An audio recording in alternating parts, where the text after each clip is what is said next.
You know it's just not fair, Jess.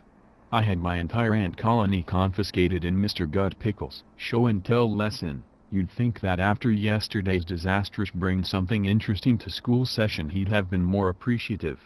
Especially with all those deaths before anyone made it to the classroom. We've already been through this, Scott. You shouldn't have got all those ants out of their glass tank.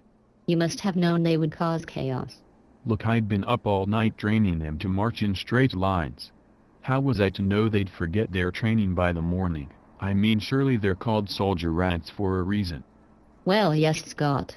But I don't think it's because they respond well to military training. Mr. Gut Pickle's always been mean to me.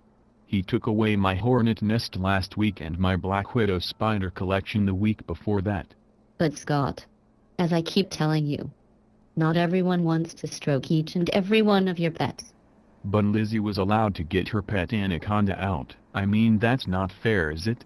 That's not exactly helping your case, Scott. Considering it crushed poor Lizzie and then swallowed her whole. Well, it's okay for you, isn't it? I mean, Mr. Gut Pickle always seems to let you set your aardvarks loose in the class for as long as you want. Now you're just being childish, Scott. You know my aardvarks are trained to the highest standard possible. That's why Mr. Gut Pickle knows everyone is safe around them. Well, I noticed they didn't waste any time eating up most of my pet soldier ants. Well, they're a type of ant-eater, Scott. They seem more than happy to solve your untrained ant problem. It's not as though I didn't give in to Mr. Gut Pickle's request to only bring in smaller pets after last month's little mishap. Yeah. Bringing that polar bear into class was a huge mistake. I don't think Mr. Gut Pickle has ever gotten over that.